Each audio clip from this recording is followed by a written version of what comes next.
ఇక్కడ ఉండడానికి గల మెయిన్ కారణం ఏంటంటే కడుపు కోసం కష్టపడుతూ వ్యాపారం లేనప్పుడు ఉపవాసాలు పడుకొని ఎండనక వాననక నక్లెస్ రోడ్ లో వ్యాపారం చేస్తున్న ఒక చిరు వ్యాపారి దగ్గరికి అయితే మనం రావడం జరిగింది. ఈ వృత్తిని అంటే ఈ పనిని ఎంచుకోవడానికి మెయిన్ రీజన్ ఏంది, అసలు ఎందుకు రావాలనిపించింది ఈ బుగ్గలు అమ్మడానికి?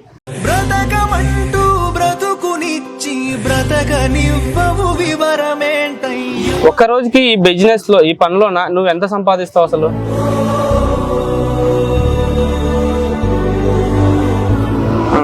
నష్టం లాభం ఉంటుంది, దాన్ని తీసుకొని భరించాలి.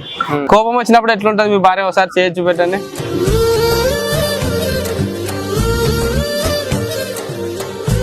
ఇప్పుడు ఎన్నో ఇల్లు దొరికాయి, గవర్నమెంట్ ఉన్న వాళ్ళకే దొరికాయి, లేని వాళ్ళకైతే ఎవరికి దొరికి. అని నువ్వు ఎక్కువ బాధపడిన సిచ్యువేషన్ ఏంది అసలు? ఒక్కోసారి ఇవి పోక డబ్బులు కూడా ఉండవు కదా ఒక్కోసారి, అట్లా టైంలో ఎట్లా ఉంటది అసలు? ఎప్పుడైనా పోలీసులు వచ్చి నిన్ను ఇబ్బంది పెట్టడం కానీ?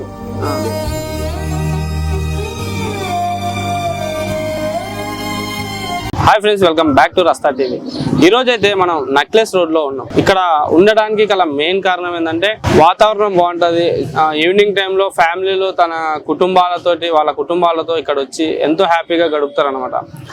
అలాంటి చాలా మంది హ్యాపీగా గడుపుతున్న ఈ నక్లెస్ రోడ్ లో కడుపు కోసం కష్టపడుతూ జరిగిన రోజు అంటే వ్యాపారం జరిగిన రోజు కడుపు నిండా తన ఫ్యామిలీకి పెట్టి, వ్యాపారం లేనప్పుడు ఉపవాసాలు పడుకొని ఎన్నో బాధలు అనుభవిస్తూ ఎండనక వాననక ఈ నక్లెస్ రోడ్ లో వ్యాపారం చేస్తున్న ఒక చిరు వ్యాపారి దగ్గరికి అయితే మనం రావడం జరిగింది. కనుక్కుందాం అంటే ఆయన ఎన్ని సంవత్సరాల నుండి ఈ వృత్తిలో ఉన్నాడు, ఎన్ని సంవత్సరాల నుండి కష్టపడుతున్నాడు, ఎందుకోసం ఈ వృత్తిని ఎంచుకోవాల్సి వచ్చిందో ఆయనని మాటల్లోనే మాట్లాడి తెలుసుకుందాం. పెద్ద మనిషి నమస్తే, ఏం పేరు నీ పేరు? మొహమ్మద్ యూసుఫ్ అలీ. బక్రీద్ శుభాకాంక్షలు. చేసుకున్నారా బక్రీద్? ఎలా చేసుకున్నారు పండగని? చిన్నది బిజినెస్ కాబట్టి ఏదో కొంచెం చేసుకున్నాం. చిన్న బిజినెస్ కాబట్టి కొంచెం చేసుకున్నాను. నేను 2-3 సార్లు వచ్చినా నువ్వు ఇక్కడే కనిపిస్తున్నావు. ఒక్క రోజుకి ఈ బిజినెస్ లో ఈ పనిలోన నువ్వు ఎంత సంపాదిస్తావు అసలు? ఒకసారి 300 కూడా వస్తాయి, 200 కూడా వస్తాయి, అంతే. ఏమి జరగనప్పుడు ఏమి లేదా? కొంచెం ఇంట్లోనే ఖర్చులకు మాల్ పైసలు ఖర్చు అవుతుంది, అంతే. నువ్వు ఎంత పెట్టుబడి పెడతావు దీనికి అసలు? ఒక 1000 రూపాయలు దాకా. 1000 రూపాయలు పెట్టుబడి పెడితే నీకు ఎంత వస్తుంది? డబల్ వస్తాయి. 1000కి 2000. 1000కి 2000 అంటే అది వెంటనే వస్తుందా? అంటే ఈ రోజు పెడితే రేపు వస్తుందా? 2-3 రోజులు అవుతాయి. 2-3 రోజుల తర్వాత ఖచ్చితంగా అయితే రావడం అయితే వస్తుంది. దీని పెట్టుబడి తీసేసి నీ కూలి తీసేసి అట్లా చేయాలి. ఎంతమంది మీకు పిల్లలు? నలుగురు. అంటే అబ్బాయిలు నలుగురు అబ్బాయిలేనా? అబ్బాయి, ముగ్గురు ఆడపిల్లలు. పెళ్లిళ్ళు అయిందా వాళ్ళకి? ఎక్కడికి ఇచ్చిన వాళ్ళకి అసలు? హైదరాబాద్ లో. మీ అబ్బాయి ఏం చేస్తుంటాడు? ఇదే పని. అంటే నువ్వు కష్టపడేది కాక నీ అబ్బాయిని కూడా అంటే చదివిలేదా? ఎందుకు చదివిలేని పరిస్థితి వచ్చింది నీకు అసలు? కష్టం ఉండేది, కొంచెం పిల్లలు చిన్నగా ఉన్నారు, దాని గురించి. అబ్బాయి పెద్దోడా చిన్నోడా? అందరికంటే పెద్దోడు కాబట్టి బాధ్యత తప్పదంటావా? ఇప్పుడు ఈ వృత్తిని అంటే ఇది కాక చాలా పనులు ఉన్నాయి కదా, ఈ వృత్తిని అంటే ఈ పనిని ఎంచుకోవడానికి మెయిన్ రీజన్ ఏంది అసలు? ఎందుకు రావాలనిపించింది ఈ బుగ్గలు అమ్మడానికి? ఎక్కడ పోయినా పనులు చాలా దొరకడం లేదు. అడ్డ మీద పోయినా ఎక్కడ పోయినా వారంలో 2 సార్లు 3 సార్లు దొరుకుతుంది, అది కూడా చేసుకోవస్తుంది. దీని మీద బతకాలంటే బతకలేవు. అది కూడా దొరికినప్పుడు చేసుకోవడం, లేనప్పుడు పొద్దుకంగా ఇది పెట్టుకుంటాం. ఒక్కోసారి పగిలిపోవడం ఎండకు కానీ అట్లాంటివి, లేకపోతే ఎవరైనా అల్లర్లు చేసే వాళ్ళు వచ్చి పగలగొట్టడం అట్లాంటివి జరుగుతుంటాయి కదా, అట్లాంటప్పుడు ఏమనిపిస్తుంది? ఏం చేస్తాం, ఇక నష్టం లాభం ఉంటుంది, దాన్ని తీసుకొని భరించాలి. ఒకవేళ అంటే మీకు సొంత ఇల్లు ఉందా ఈ హైదరాబాద్ లో? కొన్నావా? గవర్నమెంట్ ఇచ్చిందా? గవర్నమెంట్ సొంతమే. మీ ముగ్గురు అమ్మాయిలకు పెళ్లి చేసినా అన్నావు కదా, ఈ పీపీల దాంట్లోనే అంటే ఈ బుగ్గల దాంట్లో పైన ఆధారపడినావు? మేము భార్య భర్తలు కష్టపడినారా? అవును, అడగడం మర్చిపోయినా. మీ భార్య గారి పేరు, మీ వైఫ్ పేరు? షాంగిర్బి. మీరు love marriage arrange marriage? Arrange marriage. పెద్దలు చూసినారు? పెద్దలు చూసి పెళ్లి చేసినారు. ఎప్పుడైనా మీ భార్యకి ఏదైనా గిఫ్ట్ అంటే ఆ పెళ్లి రోజుకి కావచ్చు, లేకుంటే పుట్టినరోజుకి కావచ్చు, మంచి గిఫ్ట్ ఏమన్నా ఇచ్చినావా? అప్పుడు ఇక అంతా మనకు అది లేకునే ఇప్పుడు నడుస్తున్నాయి ఆ. అప్పుడు అంతా ఇది లేకునే ఎప్పుడైనా చీర కొనిచ్చినావా? పండుగకు బట్టలు కూడా కొనుక్కుంటాను. ఆ చీర కొన్నప్పుడు మీ భార్య ముఖంలో ఎట్లుంటది? మంచిగా అందంగా ఉంటాం, మంచిగా ఉంటాం. హ్యాపీగా ఉంటుందా? ఏమంటది అప్పుడు నిన్ను? ఏమంటది నిన్న అప్పుడు చీర తీసుకొచ్చినప్పుడు నిన్న ఏమంటది? ఏమండి సంతోషం అంట, సంతోషపడి బాగా చేసి పెడుతుంది ఆ రోజు. వాళ్ళకి సంతోషం పెట్టకుంటే మనకి ఎట్లుంటది? నడవదు కదా. ఏదైనా అడ్డం తిడ్డం చేసేస్తారు. వాళ్ళకైతే ఏమైనా గిఫ్ట్లు చేయడం కానీ ఎవరికే కానీ మంచిగా ఉంటేనే నడుస్తాయి. కోపం వచ్చినప్పుడు ఎట్లుంటది మీ భార్య? ఒకసారి చేసి చూపెట్టండి. చెప్పలే అంట కోపం వస్తుంది అందరికి వస్తుంది. మనం కోపం వచ్చినప్పుడు నిన్ను ఏమని పిలుస్తుంది అసలు? ఏమంతా మా ఇంట్లో గొడవ కాదు. సూపర్, అసలు అర్థం చేసుకునే భార్య దొరికింది నీకు. గొడవ పెట్టుకోం, ఏదో నడుచుకొని వెళ్తాం. నడుచుకొని. ఇప్పుడు ఈ పనిని ఎంచుకోవడానికి కారణం ఏందని నేను అడిగినా మీరేం సమాధానం చెప్పాలి నాకు. పని అంటే ఇప్పుడు పని లేనప్పుడు మనం ఇది చేసుకుంటాం. అంటే అక్కడ పని లేనప్పుడు ఈ ఉత్తరం ఉండి ఏం చేస్తారు, 200-300 వస్తాయి అన్నట్టు ఇంటి ఖర్చులు నడుస్తాయి. సరిపోతుందా తినడానికి? సరిపోతుంది. దాంట్లో ఏం భగవంతుడు ఇస్తాడు. దాంట్లో గవర్నమెంట్ నుండి ఏమైనా మీకు అందినాయా? ఏమంది? ఏది కూడా అప్లై చేసుకున్నారా? ఏం చేయలేదు. అంత మనకి టైం దొరకదు, మనం పనిలో చేసుకోవాలి. మరి ఇప్పుడు గవర్నమెంట్ నుండి మనకి ఏదైనా దక్కాలి అన్నప్పుడు మనం అప్లై చేయాలి కదా మొత్తం. మరి ఇప్పుడు ఎవరు అంతా పట్టించుకుంటారు? అంటే ప్రభుత్వం సామాన్య ప్రజల్ని పట్టించుకోదంటారు అసలు. వాళ్ళే చూసుకుంటారు, వాళ్ళ పార్టీ వాళ్ళే చూసుకుంటారు. ఇప్పుడు ఎన్నో ఇల్లు దొరికాయి గవర్నమెంట్ నుంచి, ఉన్న వాళ్ళకే దొరికాయి, లేని వాళ్ళకైతే ఎవరికి దొరికింది. కేసీఆర్ ప్రభుత్వం నడిచింది ఎవరు కానీ, లేని వాళ్ళకి ఎవరు, ఆ పార్టీ వాళ్ళకే దొరుకుతాయి. ఇప్పుడు నేనైతే ఇక్కడ నువ్వు వ్యాపారం చేసుకుంటున్నావు, ఎప్పుడైనా పోలీసులు వచ్చి నిన్ను ఇబ్బంది పెట్టడం కానీ జరగలేదా? జరగలేదు. వాళ్ళు చేయరు కూడా. అంటే మనకు పర్మిషన్ కార్డు ఉంది. ఇప్పుడు రోడ్డు 24 సంవత్సరాలు చంద్రబాబు ప్రభుత్వం రోడ్ అది పర్మిషన్ కార్డు ఉంది. ఎవరు ఇబ్బంది లేదు. ఎవరైతే ఇబ్బంది లేదు. నీ జీవితంలో నువ్వు బాగా సంతోషపడిన రోజు ఏంది అసలు? అప్పుడు ఇక పిల్లలు లేనప్పుడే మంచిగా సంతోషం. పిల్లలు అయినాక అంటే పిల్లలు లేనప్పుడే మంచిగా హ్యాపీగా ఉండేటోళ్ళు. ఇక పిల్లలు అయినాక బాధ్యత ఉంటుంది. ఆ బాధ్యత సరే, నువ్వు అంటే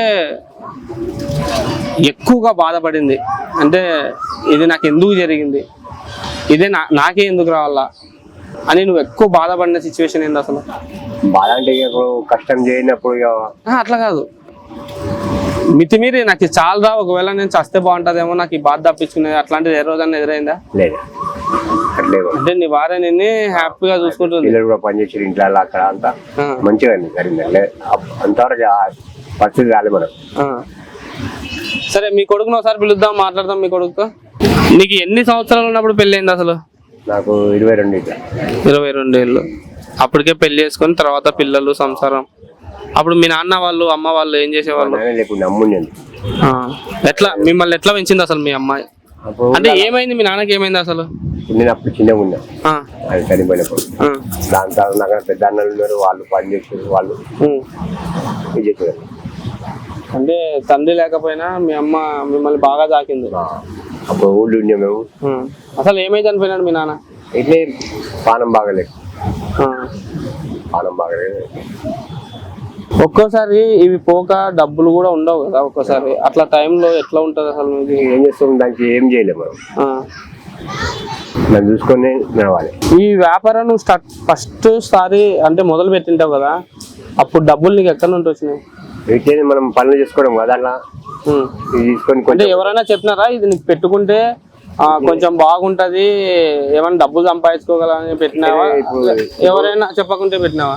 రోడ్ కాబట్టి తిరుగుతారు కదా, మనం స్టాప్ ఉంది, మనం కూర్చొని చేసుకోవచ్చు. ఆ విధంగా మేము చదివే. ఒక్క రోజుకి 500, 500, 300, 400 నడుస్తుంటాం. 500 వేస్తున్నావు, నెలకు 15,000. నెలకి 15,000. నువ్వు పెట్టేది ఎంత ఒకసారి? వాళ్ళకి 1000 రూపాయలు కావాలి, దాంట్లో రొటేషన్ చేసుకోవాలి. ఇంకోటి ఏంటంటే మనం మాల్లోకి పోయి షాపింగ్ చేస్తూ ఉంటాం, అంటే చిన్నదాన్ని ఎక్కువ రేట్ పెట్టి కొంటా ఉంటాం ఇక్కడ అది ఇది అని చెప్పేసి. ఇలాంటి వాళ్ళతోటి మనం ఏదైనా కొన్నా కూడా వాళ్ళ జీవనాధారానికి ఉపయోగపడుతుంది. మన పిల్లలకు కూడా ఒక మాట నేర్పించుకోవచ్చు అనమాట.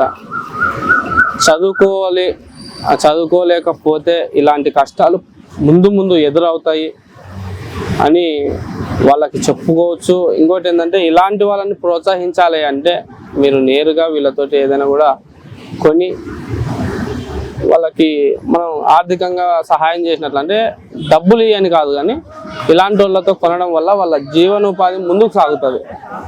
అలాగే బుగ్గలు అమ్ముతూ జీవనం సాగిస్తున్న ఈ పెద్ద మనిషి చాలా గ్రేట్ అన్నమాట. సాయశక్తులు చేసుకోవడానికి శక్తి ఉన్న పని ఉన్న కొంతమంది జనాలను మోసం చేస్తూ మనం చూసుకున్నట్లయితే చాలామంది ఇప్పటికైనా కూడా అది జరుగుతూ ఉంది.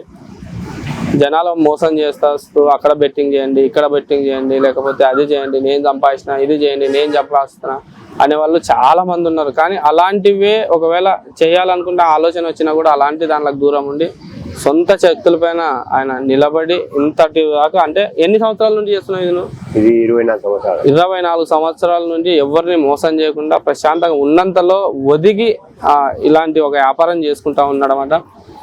ఇలాంటి వాళ్ళకి మనమైతే ఖచ్చితంగా సపోర్ట్ చేయాలా. రస్తా టీవీ నుండి మిమ్మల్ని అందరినీ కోరుకుంటున్నాను. ఒక మాట, మీ భార్యకి ఎప్పుడైనా లవ్ ప్రపోజ్ చేసినావు? లవ్ యూ మై వైఫ్ అట్లా అట్లా ఏం లేదు. సరే, ఈ ఛానల్ ద్వారా మీ మనసులో ఉన్న మాట, అంటే ఎప్పుడు నీ భార్యకి చెప్పుకోయిండవు ఆ మాటని, ఈ ఛానల్ ద్వారా మీ భార్య చెప్పండి, ఆ కెమెరా చూసి చెప్పండి. భార్య చాలా బాగుంది, మంచిగా మేము బతుకుతున్నాం, అదే చాలు.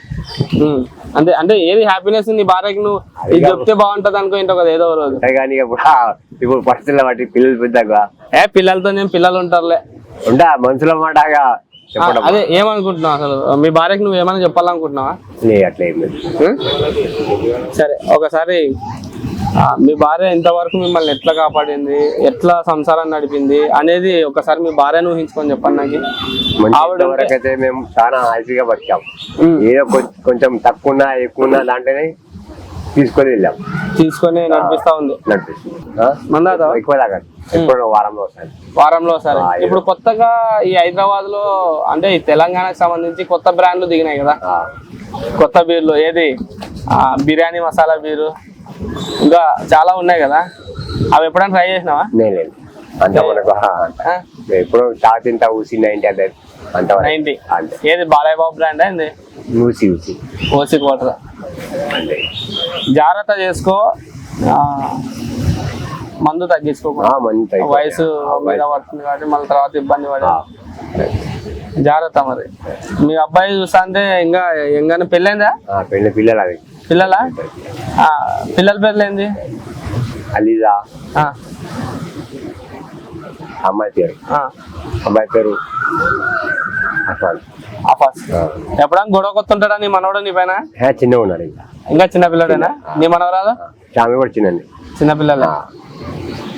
ఓకే, మరి చూసినాం కదా ఈరోజు అయితే ఈయన జీవన విధానం ఏ విధంగా ఉందో, ఎలా కష్టపడ్డాడు, ఎన్ని సంవత్సరాల నుండి చేస్తున్నాడు, ఫ్యామిలీని ఎలా పోషిస్తున్నాడు. ప్రతి ఒక్కరికి చెప్పేది ఏంటంటే అర్థం చేసుకునే భార్య ఉందంటే కూడా మనం ఒక పూట తిని కూడా హ్యాపీగా ఉండొచ్చు. అర్థం చేసుకోలేని భార్య ఉంటే కొన్ని కోట్లున్నా మనశ్శాంతి ఉండదు. అది మీకే చెప్తున్నానమ్మా. బయట ఎన్నో కష్టాలు పడుతుంటారు మగవాళ్ళు, ఇంట్లో ఉంటారు మీరు అని మిమ్మల్ని తప్పు పట్టట్లేదు. కానీ వాళ్ళని కొంచెం అర్థం చేసుకుంటే మిమ్మల్ని ఇంకా పూల్లో పెట్టుకొని చూసుకుంటారు, బంగారం లాగా చూసుకుంటారు. కాబట్టి వాళ్ళని కొంచెం అర్థం చేసుకోండి. అర్థం చేసుకునే భార్య కొన్ని పుస్తకాల్లో, నేను పేరు సపరేట్ చెప్పాను, గుణవంతురాలైన భార్య దొరకట అరుదంట. అట్టిది ముత్యము కంటే అమూల్యమైనది, అంటే ముత్యాలతో పొడుస్తూ ఉన్నది, అది మామూలు విషయం కాదు. గుణవంతురాలైన భార్య ఎట్లాంటిదంటే పంది ముందర బంగారం పోసినా అది బురదలకే తీసుకొస్తారు కదా, ఆ టైప్ ఉంటుంది. కాబట్టి వాళ్ళని అర్థం చేసుకోండి.